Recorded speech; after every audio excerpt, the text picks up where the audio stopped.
कहानी थोड़ी लंबी होने वाली है, इसलिए मस्त पॉपकॉर्न लेकर के स्टोरी देखने के लिए बैठ जाना। ड्रामा के स्टार्टिंग में वेन लिंग याया को शादी के लिए प्रपोज कर रहा था। वो उसे हाँ भी कह देती है। हमें बताती है कि वो दोनों पिछले 17 सालों से रिलेशनशिप में है। वेन लिंग याया को शादी करने के लिए प्रपोज करता है, वो उसे हाँ कह देती है। वहीं दूसरी तरफ कहानी का हीरो जियांग यायो पे नज़र रखा हुआ था। उसका सेक्रेटरी कहता है ये वही गर्ल है जिसे कि आप ढूंढ रहे हो, ये आपका काम ज़रूर ही कर देगी। अभी यायो को वेलिंग रिंग पहनाने ही वाला था।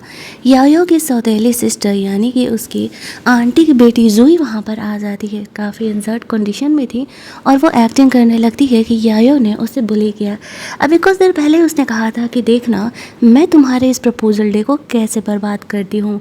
जुई हमेशा ही यायो से जेलस होते रहती थी। कहने को वो उसकी आंटी की बेटी थी, लेकिन उसके मॉम के गुजरने के बाद यायो की फैमिली ने जुई को अडॉप्ट कर लिया था और वो लोग उसे अपनी बेटी की तरह पाल रहे थे। वेन लिंग यायो पर गुस्सा करने लगता है। कहता है कि तुम्हें पता है कि जोई का फियोंसे जाओ मुझे बचाने के चक्कर में अपनी जान गंवा चुका है, इसी वजह से मैं इसका फिक्र करते रहता हूँ, तो फिर तुम्हें उससे इतनी जलस होने की क्या ज़रूरत है। यायो कहती है 17 साल से हम एक दूसरे को डेट कर रहे हैं, तुम मुझे छोड़ करके मुझसे ज़्यादा मेरी बहन का ख्याल रख रहे हो। कहीं ऐसा तो नहीं है कि तुम्हारा और इसका कोई अफेयर चल रहा है। वेन लिंग उसे नकारने लगता है। जोई भी एक्टिंग करने लगती है। मैंने अपना फियोंसे खो दिया, मैं तुम्हें ऐसे नहीं खो सकती, प्लीज़ मुझे यहाँ से ले चलो, फलाना ढिमकाना वो कर रही थी। और वेलिंग भाई साहब चमड़ी मैटर में जोई के पीछे पड़े हुए थे। यायो उसे कहती है अगर आज तुम यहाँ से गए ना तो मैं तुमसे अपना रिलेशन तोड़ लूँगी। लेकिन वेलिंग उसके लिए नहीं रुकता है और उसे छोड़ करके जोई के पास चले जाता है। जोई ने कितना अच्छा गेम खेला था यहाँ पे। वो शुरुआत से ही यायो से काफ़ी जेलस होते रहती थी और वो इस तरीके से उसे हमेशा ही परेशान करते रहती थी। उनके जाने के बाद आप लोग तो समझ ही गए होंगे कि कहानी किस तरीके से आगे बढ़ने वाली है। ड्रामा का नाम मैं ड्रामा के मिडल में बताने वाली हूँ। सारे मेहमानों के जाने के बाद यायो के मॉम डैड आते हैं और हर बार की तरह यायो को ही जिम्मेदार ठहराते हैं और कहते हैं तुम कितना घटियापना करोगी, तुम्हें पता है कि जोई की माँ की जान तुम्हें बचाने में गई है, इसी वजह से हमने जोई को अडॉप्ट किया था, तुम उससे बुली कैसे कर सकती हो। यायो कहती है मॉम डैड अभी थोड़ा ज़्यादा नहीं हो रहा है, जब से जोई की माँ की मौत हुई है आप लोगों ने उसे अडॉप्ट कर लिया, आप लोगों ने मेरी जगह उसे दे दी है, क्या ये अब थोड़ा ज़्यादा नहीं है। आप लोगों ने कभी मुझ पर ट्रस्ट नहीं किया। उसके पेरेंट यहाँ पर बिल्कुल भी यायो की नहीं सुनते हैं। हर बार की तरह उसे डांटते हुए जोई का फिक्र करते हुए वहाँ से चले जाते हैं। जोई उसे कह रही थी तुम एक बार फिर हार गई। ये 13वीं बार हो रहा था जब वेलिंग ने यायो को प्रपोज करने का कोशिश किया था और जोई बीच में आ करके ये सारा तमाशा की थी। यायो भी समझ गई थी इनके साथ रहने का कोई मतलब नहीं है। वहाँ से बाहर निकलती है। जोई ने कुछ गुंडे यायो के पीछे भेजे थे। वो लोग उसे परेशान करने के लिए आगे बढ़ रहे थे, लेकिन उन्हें नहीं पता था कि यायो को सेल्फ डिफेंस करना बहुत ही अच्छे तरीके से आता था। इधर जियांग इन चीज़ों को देख रहा था और वो यायो को प्रोटेक्ट करने जाने का सोचता है। असल में उसे यायो चाहिए थी अपनी फैमिली को टैकल करने के लिए। जियांग और यायो दोनों बहुत ही सिमिलर थे। जब तक जियांग यायो के पास पहुंचता वो देखता है कि यायो ने गुंडों को सबक सिखा दिया। उनमें से एक उठ करके दोबारा यायो पर अटैक करने के लिए आता है। तभी जियांग बीच में आ जाता है और वह यायो को प्रोटेक्ट करता है। यायो जियांग को जानती थी। जियांग भी उसी की तरह है, 5 सालों में उसने कंपनी को नई ऊंचाइयां दे दी थी।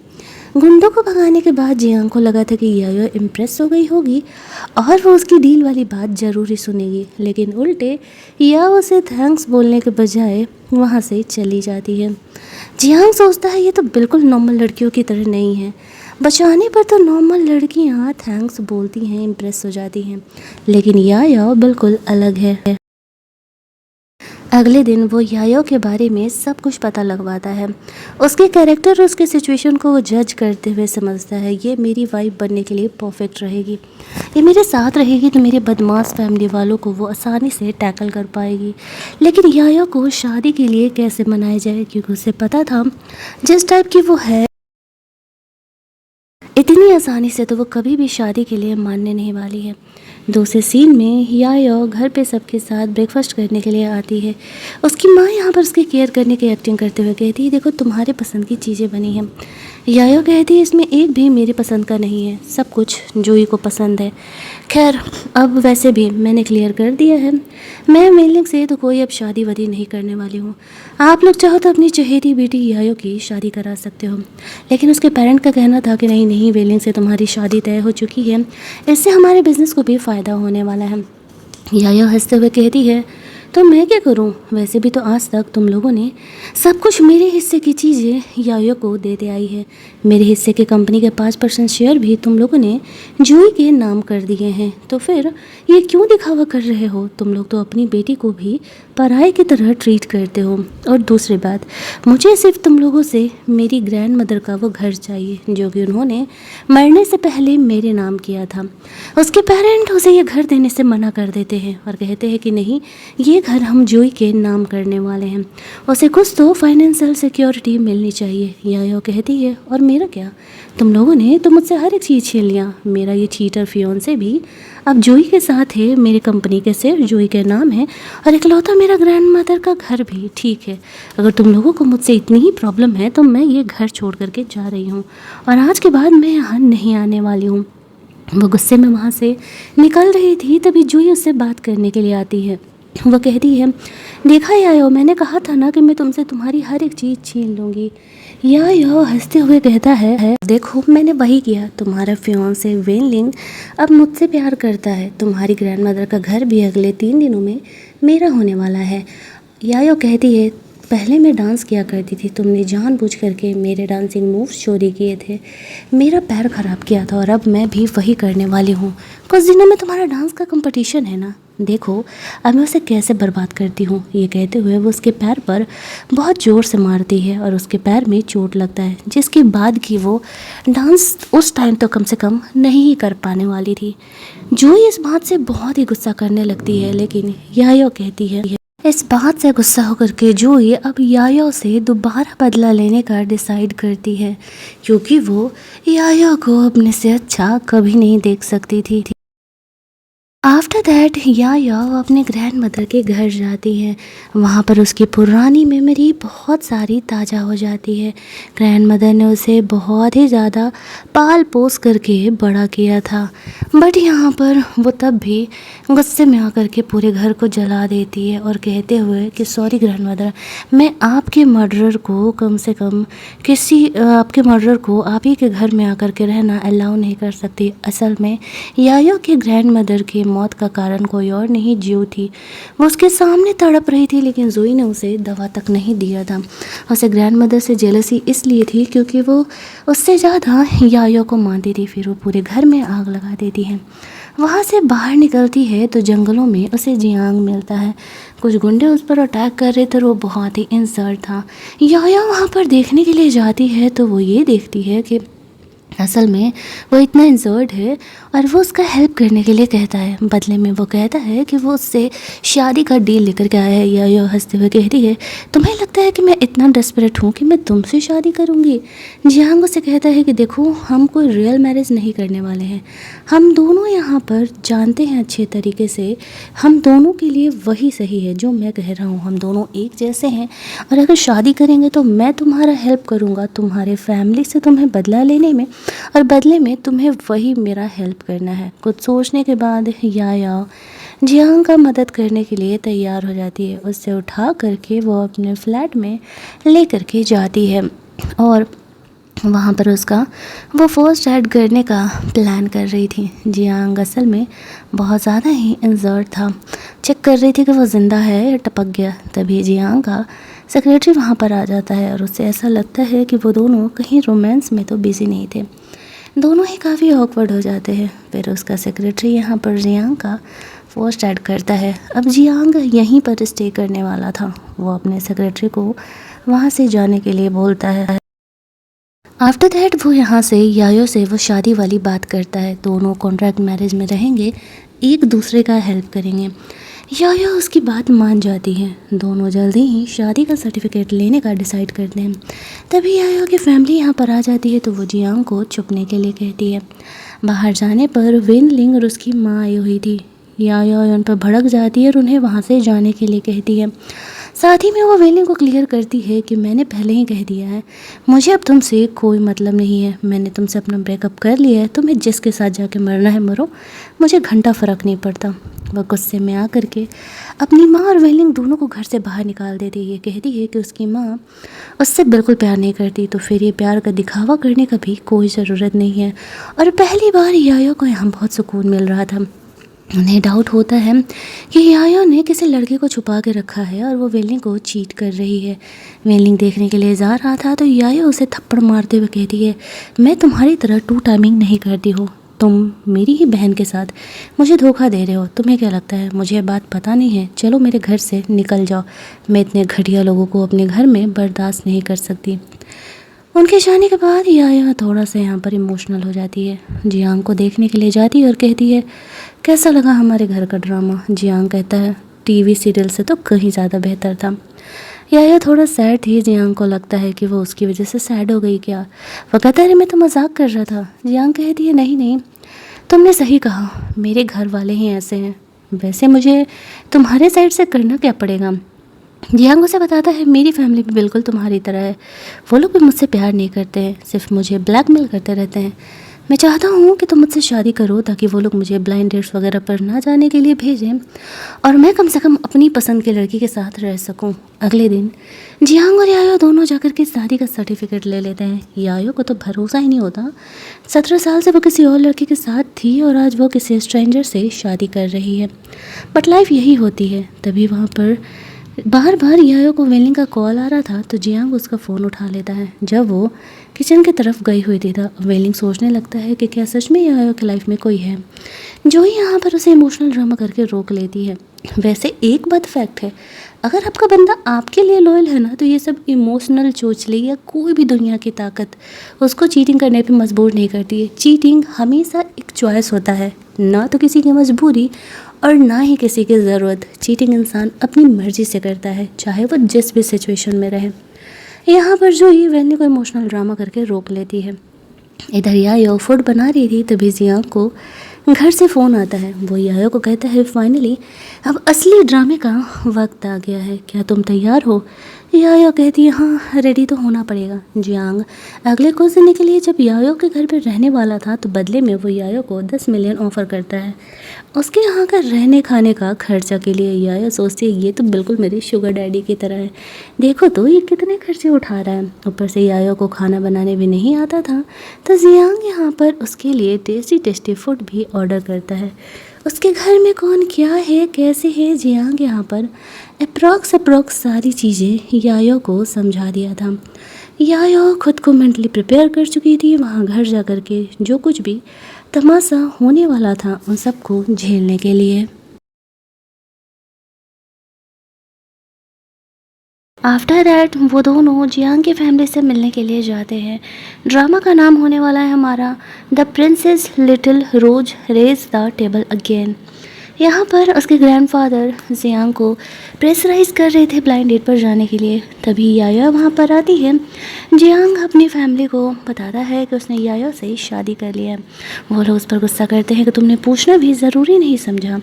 जियांग कहता है, जब मेरी माँ का आपने फ्यूनरल किया था आप लोगों ने मुझे घर में लॉक कर दिया था, क्या मुझसे पूछना ज़रूरी नहीं था? याया को बुरा लगता है। जियांग भी बिल्कुल उसी तरह है। उसकी फैमिली उसे इतना ज़्यादा परेशान करते रहती है। उसकी आंटी हमेशा ही जियांग को परेशान करते रहती थी। मतलब जो उसकी स्टेप मदर थी वो हमेशा ही उसे तंग करते रहती थी, परेशान करते रहती थी। या कुछ कम नहीं थी। ग्रैंडफादर गुस्सा होकर के जियांग को कहते हैं, चलो स्टडी रूम में, मुझे तुमसे कुछ बात करना है। जहाँ पर कि वो उसे कहते हैं कि वो याया को कभी अपनाने नहीं वाले हैं। इस बात पर जियांग भी भड़क जाता है और कहता है, मुझे घंटा फ़र्क नहीं पड़ता है आप लोगों के हाँ या ना से। पिछले 3 सालों से मैं कंपनी चला रहा हूँ और अगर अब मैंने कंपनी छोड़ी ना तो तुम लोग बुरी तरीके से डूबने वाले हो। बेहतर होगा इस चीज़ को तुम लोग सोच समझ लो, क्योंकि मेरे बिना अब तुम्हारी कंपनी नहीं चलने वाली है। बेहतर होगा मुझे सोच के जवाब दे देना, मैं तो कंपनी के बिना भी सर्वाइव कर ही जाने वाला हूँ। ग्रैंडफादर जानते थे अगर या जियांग के लाइफ में रही तो फिर पंगे ही बढ़ेंगे, क्योंकि वो भी उसी की तरह रूथलेस है और वैसा बिल्कुल भी नहीं चाहते थे। बाहर जाने पर जियांग की कज़न सिस्टर यायो को डांट लगा रही थी, जियांग के बारे में कह रही थी वो बिल्कुल भी सिंपल नहीं है जैसे तुम्हें दिखता है। यायो कहती है तो मैंने कब उसकी सिंपलिसिटी से प्यार किया है, वो जैसा भी है वैसे मुझे पसंद है। जियांग यायो को वहाँ से लेकर के जाता है। मस्त लंच वंच करने के बाद वो लोग घर पहुंचते हैं, जहाँ पर कि वो यायो को कहता है वैसे आज की एक्टिंग तो तुम्हारी बहुत ज़्यादा ही कमाल की थी। यहाँ पर यायो को उसके घर वालों का मैसेज आता है। कल जो है वो लोग बर्थडे मनाया करते थे, जोई और यायो का बर्थडे एक ही दिन जानबूझ करके मनाया जाता था और लोगों ने यायो को भी बुलाया था।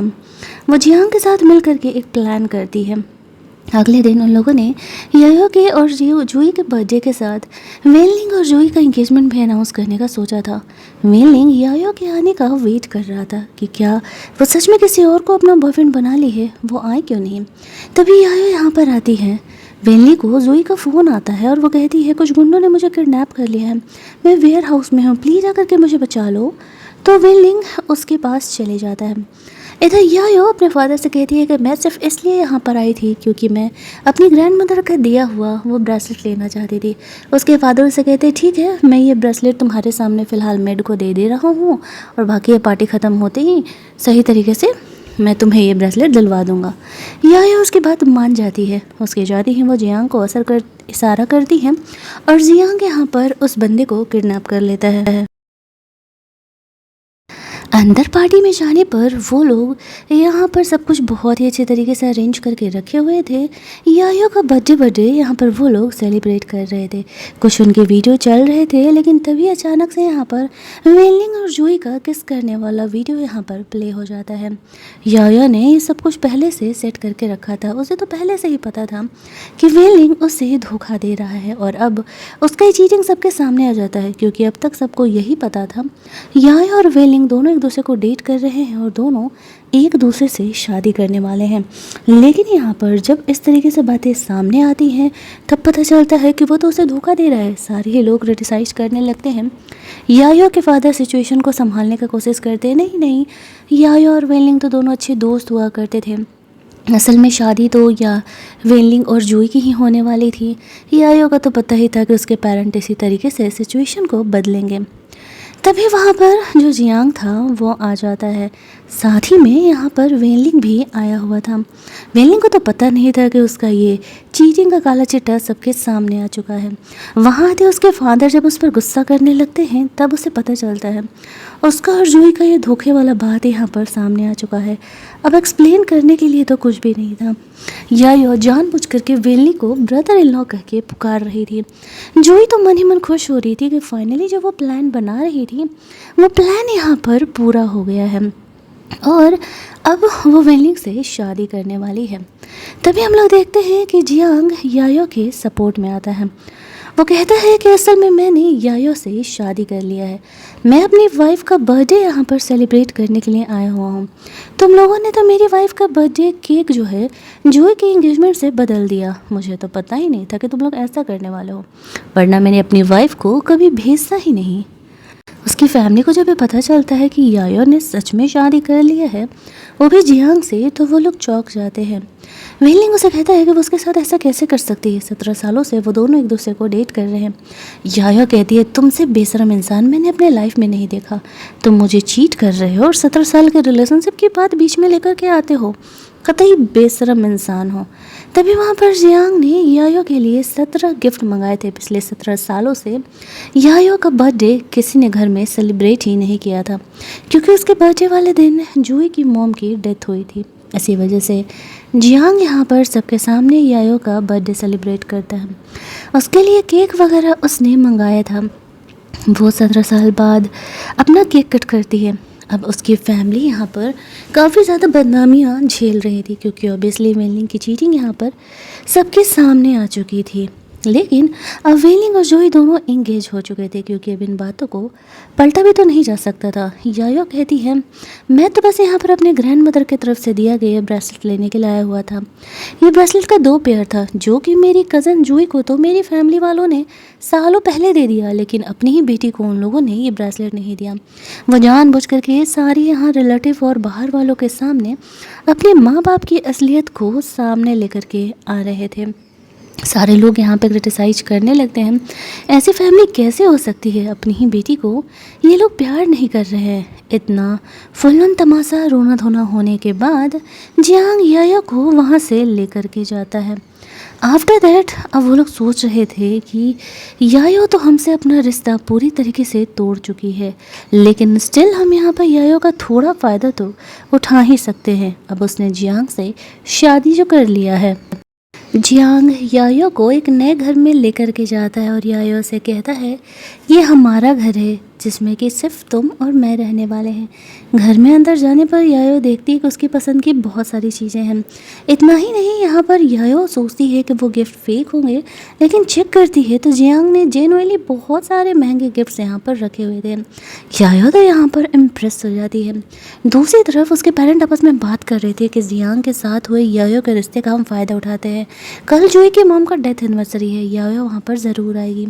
जोई सोचती है, बेटा अब तो तुम गई, कल देखो मैं अपनी मॉम का डेथ एनिवर्सरी पर तुम्हारा क्या हालत करवाती हूँ। अभी ये सब कुछ यायो एक एक करके गिफ्ट खोल करके देख ही रही थी कि तभी उसे जोई का मैसेज आता है कि कल मेरी मॉम का डेथ एनिवर्सरी है, घर ज़रूर आना। यायो थोड़ा सैड हो जाती है। जियांग से कहता है, अगर तुम चाहो तो मैं तुम्हारे साथ चल सकता हूँ, लेकिन वो कहती है, नहीं नहीं, इस चीज़ को तो मैं ही टैकल करूँगी। असल में मुझे आंटी के लिए बहुत बुरा लगता है, वो मेरी वजह से अपनी जान गंवाई है। लेकिन असलियत कुछ और ही थी जो कि यायो को पता नहीं था। वो असलियत जब उसके सामने आएगी तो वो पूरी तरीके से टूट के बिखरने वाली है। जियांग यहाँ पर अपने सेक्रेटरी को कॉल करके यायो के आंटी के डेथ के बारे में इन्वेस्टिगेट करने के लिए बोलता है, क्योंकि उसे डाउट था कुछ तो गड़बड़ है, कुछ तो ऐसा है जो कि वो लोग छुपा रहे हैं। यायो से बिना बताए वो इस चीज़ को पता करने का कोशिश करता है।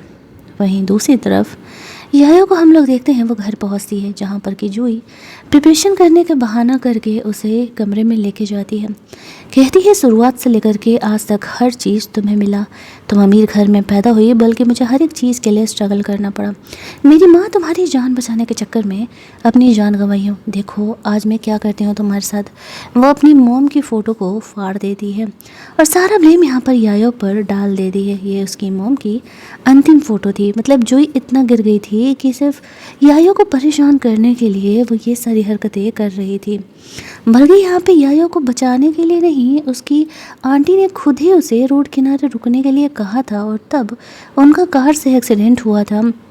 और सारी फैमिली यहाँ पर यायो पे ब्लेम लगाते रहती है बचपन से लेकर के आज तक। लेकिन ये सच्चाई वो किसी को बताएगी तो भी कोई उसकी बातों पर भरोसा करने के लिए तैयार नहीं था। जैसे ही जोई अपनी माँ की फ़ोटो को फाड़ती है, सारे घर वाले यहाँ पर आ जाते हैं।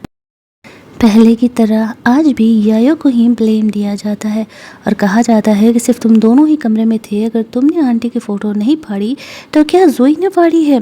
उसे ग्रेवयार्ड में लेकर के जाया जाता है, जहाँ पर कि आंटी के ग्रेव के आगे उसे पनिशमेंट के तौर पर घंटों नील डाउन करने के लिए बोला जाता है। जोई ये सारे सिचुएशन के मज़े ले रही थी और कहती है, कैसा लगा तुम्हें मेरा पनिशमेंट, देखते जाओ और आगे मैं क्या छीनने वाली हूँ तुमसे। इस बात को घंटों बीत जाते हैं, लेकिन कोई यायो को देखने के लिए भी नहीं आता है। इनफैक्ट वेनलिंग भी उसे छोड़ करके जोई के पास चले जाता है। जोई यहाँ पर इमोशनल ड्रामा करके उसे रखी थी और कहती है, अरे वो इतनी बड़ी है, मेरी तरह थोड़ी है, वो बीमार रहती है, उसे कुछ नहीं होने वाला है। और वेनलिंग यहाँ पर चमड़ी मैटर में जोई के साथ ही रुक जाता है, ये सोचते हुए कि यायो उसे प्यार करती है, वो उसे छोड़ करके कहाँ जाने वाली है। थोड़ी देर बाद जब उठ के वहाँ से जा रही थी तभी जियांग यहाँ पर आता है। यायो को वो वहाँ से संभालते हुए लेकर के जाता है। पूरे रास्ते वो बहुत ही रोते हुए जा रही थी। जियांग से वो पहली बार अपने दिल की बात शेयर करती है। असल में क्या हुआ था उस दिन, इसने ये बातें किसी को नहीं बताया था। पता नहीं क्यों उसे जियांग से एक अपनापन सा महसूस होता है, जिस वजह से वो उसे ये सारी बातें बता देती है। जियांग उसे कहता है, आज तुम्हारा बर्थडे है, मैंने तुम्हारे लिए सरप्राइज़ प्लान किया है, चलो घर चलते हैं। घर जाने पर यायो के लिए जियांग ने केक लाया था। वो कहता है, मुझे पता है कि तुम्हारा बर्थडे तुम्हारी आंटी के डेथ एनिवर्सरी की वजह से कभी नहीं मनाया गया, लेकिन हम इस साल से तुम्हारा बर्थडे उसी दिन मनाएंगे जिस दिन असल में तुम्हारा जन्म हुआ था। डोंट वरी, तुम्हारी लाइफ में अब कोई भी वो दुख भरी बातें नहीं आने वाली हैं। यायो पार्टी के बाद, मतलब केक कटिंग और पार्टी के बाद थोड़ा ड्रंक हो जाती है। आगे बढ़ के वो जियांग को किस कर लेती है। रिलेशनशिप में आने के बाद ये इनका पहला किस था। वो दोनों वहाँ पर इंटीमेट होते हैं। बर्थडे तो वैसे यायो का था, लेकिन गिफ्ट जियांग को मिलता है। अगले दिन जोई यहाँ पे यायो को मैसेज करती है, अगले कुछ दिनों में वो डांस कंपटीशन में पार्टिसिपेट करने वाली है और यायो सिर्फ मेरी कामयाबी को देख के जेलस फील करेगी। यायो सोचती है अब इस ढक्कन को थोड़ा सबक सिखाने का वक्त आ गया है। वो जियांग को लेकर के उस डांस शो में जाने का डिसाइड करती है, जहाँ पर कि थोड़ी देर डांस परफॉर्मेंस करने के बाद जब यहाँ पर बहुत सारे रिपोर्टर्स आते हैं तो जूही कहने लगती है, आप लोगों को तो पता ही है ना कि पास में मेरे डांस को मेरे ही एक फ़ैन ने चोरी कर लिया था। जैसे तैसे करके मैंने सिचुएशन को संभाला था। आई होप आप लोग इस बार मुझे बहुत सपोर्ट करेंगे। लेकिन तभी वहाँ पर इनकी जो एक्स टीचर थी वो यहाँ सामने आती है और आकर के जूही का पोल खोल देती है। कहती है कि इसी वजह से मैं तुम्हें अपना स्टूडेंट नहीं मान रही थी। जो डांस तुमने कहा था कि तुम्हें चोरी किया गया है, असल में वो डांस मेरी कज़न को याया ने सिखाया था और तुमने मेरी ही कज़न से वो डांस चोरी करके स्टेज पर परफॉर्म किया। उस समय तुम थोड़े कम में एज थी, इसी वजह से मैंने तुम्हें एक्सपोज नहीं किया, ये सोचते हुए कि तुम्हारा करियर ख़राब हो जाएगा। लेकिन अब तो हद कर रही हो तुम, और अब तुम्हारा ये सारी बातें सामने आना तो तय था। साथ ही में यहाँ पर पुलिस को भी यायो ने बुला दिया था। वो कज़न भी यहाँ पर आती है और सारी बातों को एक्सेप्ट कर लेती है कि इस तरीके से जूही ने उसे फंसाया था। जूही का सारा सच यहाँ पर सामने आ जाता है। इस बार पुलिस वाले जूही को लेकर के जा रहे थे और यार हंसते हुए से कह रहे थे, इस बार तुम हार गई।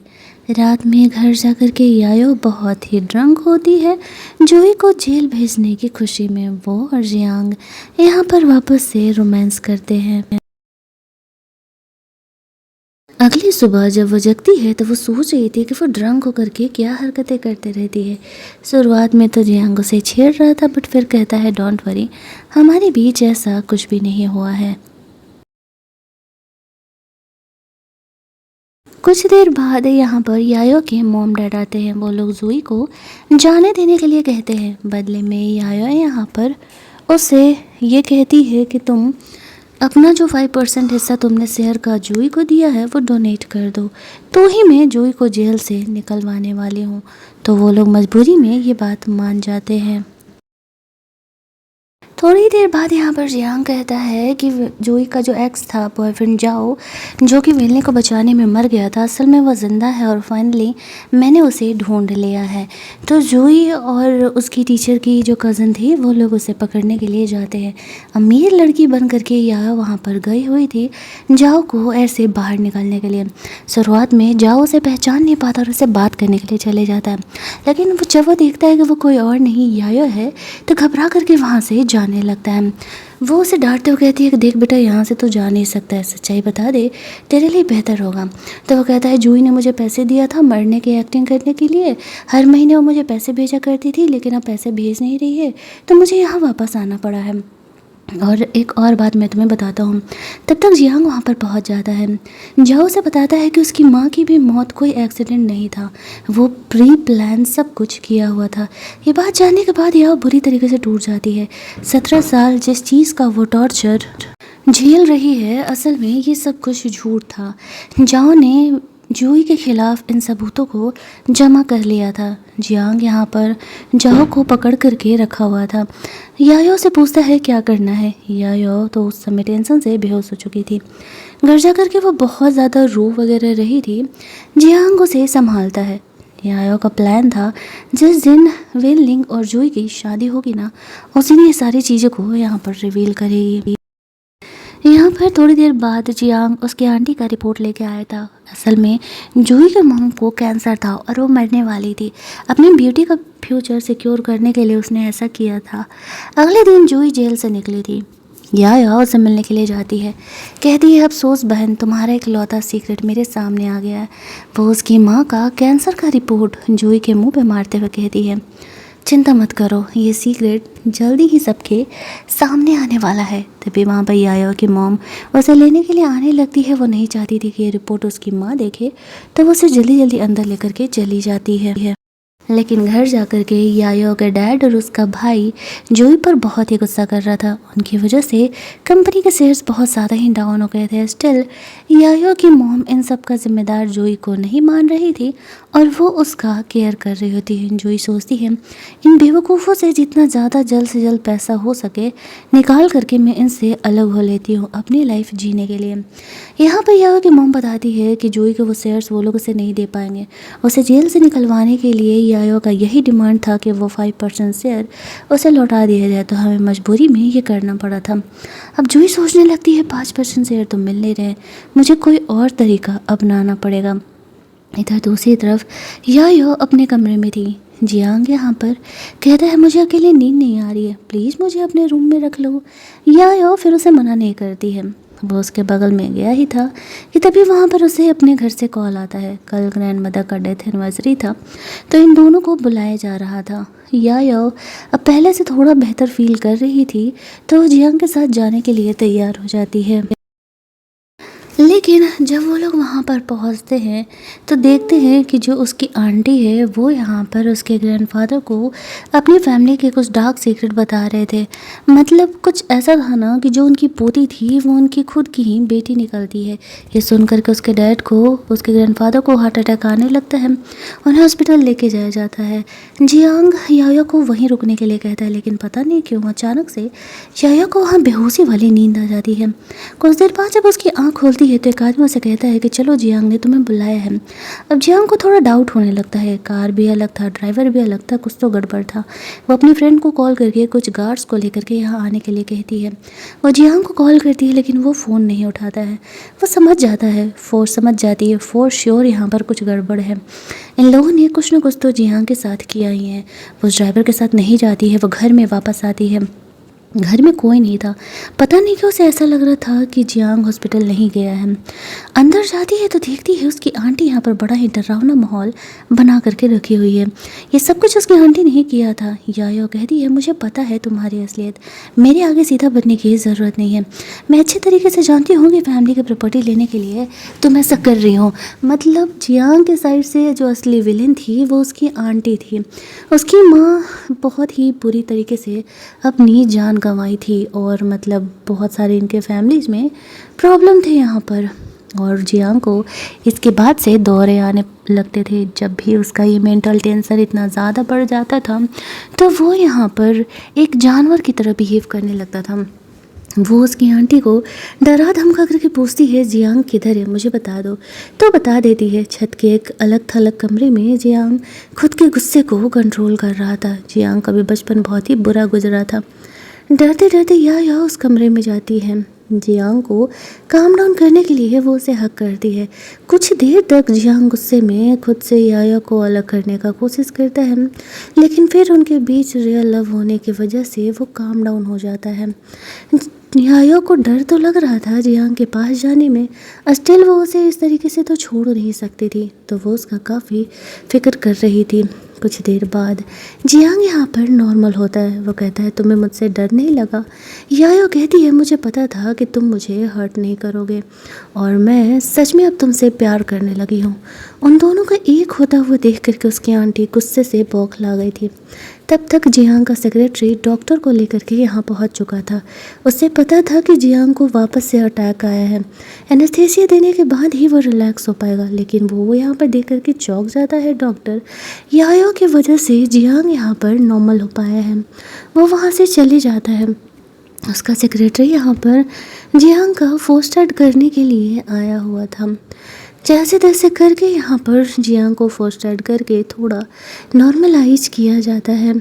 यह यहाँ पर जियांग को कन्फेस करती है कि वो शायद उसे प्यार करने लगी है, तो वो बहुत ही ज़्यादा खुश था और जियांग के उसकी मोम से रिलेटेड जो कुछ भी सैड मोमेंट की मेमोरीज थी वो सब कुछ यायो बर्न करवा देती है, ताकि वो अपनी मोम से रिलेटेड सिर्फ अच्छी चीज़ों को रख पाए, ना कि बुरी चीज़ों को। जियांग बहुत रोता है, स्टिल यहाँ पर या उसे काम डाउन कर लेती है। अब सब कुछ इनके बीच ठीक हो चुका था। वो दोनों वहाँ से बाहर निकलते हैं। उसकी आंटी को अब सबक तो सिखाना ही था। उसने जानबूझ करके यहाँ पर जियांग को प्रोवोक किया था। अगले कुछ दिन जियांग और यायो के लाइफ के बहुत ही सही गुजरते हैं। यायो यहाँ पर प्लान कर रही थी जोई को सबक सिखाने का। उसका डांसिंग करियर तो उसने छीन ही लिया था, अब बारी था उसकी असलियत सामने लेकर के आने का। यहाँ से सीन कट होता है और अगले सीन में हमें उनके एंगेजमेंट का सीन दिखाया जाता है, जहाँ पर कि उन लोगों ने याया वगैरह को भी बुलाया था और साथ ही में उस दिन जूही का बर्थडे भी था। चीज़ों को नॉर्मलाइज करने के लिए उन लोगों ने ये चीज़ें किया था।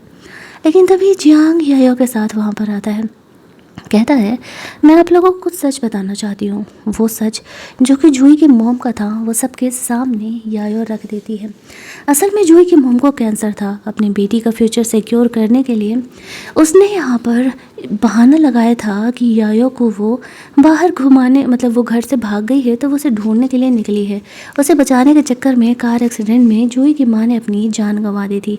ये पूरा फंडा था। अब यायो की मॉम को अफसोस होने लगता है कि इस स्कीमिंग वुमेन की वजह से मैंने अपनी बेटी से प्यार नहीं किया, मैं जूही से प्यार करती रही। अब जूही यहाँ पर ड्रामा करने लगती है, हाँ मुझे तो इस बारे में पता ही नहीं था, मेरी माँ ऐसा करेगी, मुझे तो कुछ भी नहीं पता था। यायो ने तभी मेन बात को जूही के शादी वाले दिन के लिए बचा करके रखा हुआ था।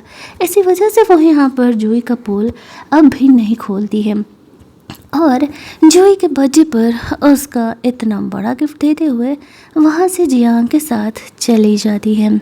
जूही जैसे तैसे करके यहाँ अपनी माँ को कंट्रोल कर रही थी और जानबूझ करके नाइफ लेकर के खुद के पेट में थोड़ा सा अटैच कर लेती है, ताकि उसकी माँ गिल्ट में रहे और बाद में वो उनसे और पैसे ऐड सके। जब वो चाकू लगा था तब यहाँ पर हम लोग देखते हैं कि अब वो इसका फ़ायदा उठाने वाली थी। इधर उसकी माँ को हॉस्पिटल में हो जाता है तो उसे जूही की फिक्र हो रही थी। उसे चाकू ज़्यादा तो नहीं लगाना। उसे बताया जाता है कि नहीं नहीं, जूही तो बिल्कुल भी ठीक है। लेकिन अब जो जूही की असलियत सामने आने वाली थी उन लोगों ने सपने में भी नहीं सोचा होगा। इधर हम लोग देखते हैं कि जूही जो है वो वेनलिंग के भाई से कंपनी में मिलने के लिए जाती है। उन दोनों का अफेयर चल रहा था।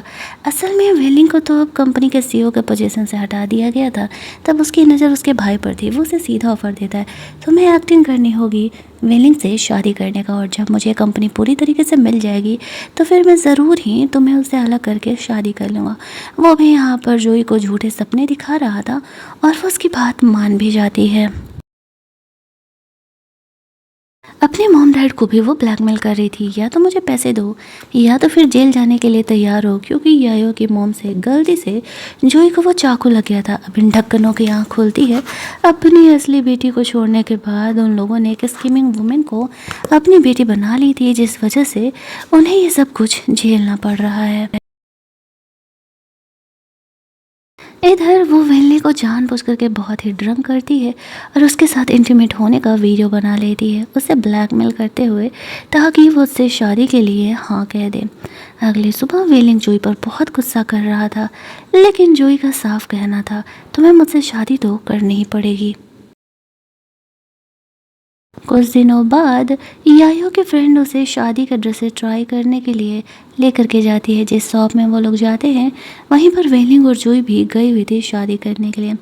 अब दोनों के बीच कोई प्यार मोहब्बत नहीं था, सिर्फ लड़ाई झगड़े होते रहते थे। वहाँ पर यायो का भाई आता है और जूही को कहता है कि तुम कितनी घटिया हो, एक तो हम तुम्हें अब तक पाल पोस करके बड़ा किया और तुम हमें ही पैसे के लिए ब्लैकमेल कर रहे हो। हमें अफसोस है कि हमने तुम्हें एडॉप्ट ही क्यों किया था। जूही को इन बातों से कोई फ़र्क नहीं पड़ता था। जब यायो का भाई वहाँ से जा रहा था तो वो कहता है, तुम्हें पता ही है कि अब हम लोग बैंकरप्ट हो चुके हैं, एक छोटे से घर में हैं, अगर चाहो तो हमारे घर आ सकती हो। यायो कहती है, नहीं नहीं नहीं, मैं अब उस घर को अफोर्ड नहीं कर पाऊँगी, मेरा अब नया घर है, तुम लोग को तो पता ही होगा। उसका भाई बिना कुछ बोले वहाँ से चले जाता है। वेलिंग और जूही भी वहाँ से निकल रहे थे।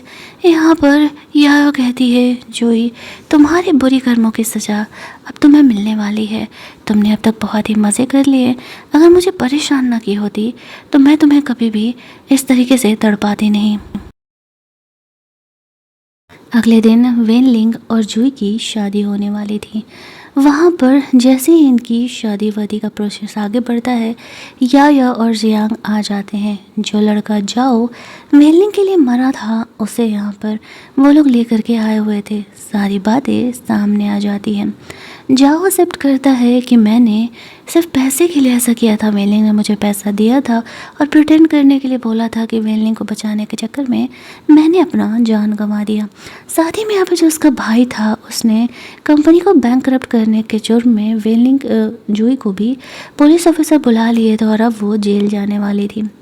यायो की माँ भी अब रिश्ता नाता तोड़ लेती है क्योंकि जाओ ने ये भी क्लियर कर दिया था कि ये सारे प्लान में खुद जूही भी इंक्लूडेड थी। उसकी माँ के इस स्कीम के बारे में उसे सब कुछ पता था। शुरुआत से लेकर के आज तक वो याओ से जेलस होते रहती थी। इसी वजह से उसने सबसे पहले उसका बंदा छीना, फिर उसकी फैमिली। वेलिंग यहाँ पर यायो से माफ़ी मांगता है कि तुमने देखा ना, जूही ने मुझे फंसाया था, मेरी तो कोई गलती ही नहीं हो, मैं तो बहुत साफ़ सुथरा दिल का हूँ ना। याओ कहती है, अबे चल बे, इतनी भी बेवकूफ़ मैं हूँ नहीं, तो ये ड्रामे कहीं और के लिए बचा करके रखना। इसके बाद जियांग और यायो दोनों हैप्पीली एवर आफ्टर रहने लगते हैं। यायो का बदला पूरा हो चुका था और जियांग का भी रिवेंज अपनी आंटी से पूरा हो चुका था, क्योंकि ये हरकतें करने के लिए वो भी जेल में सड़ रही थी। और तब जाकर के हमारे इस कहानी को यहीं पर एंड कर दिया जाता है।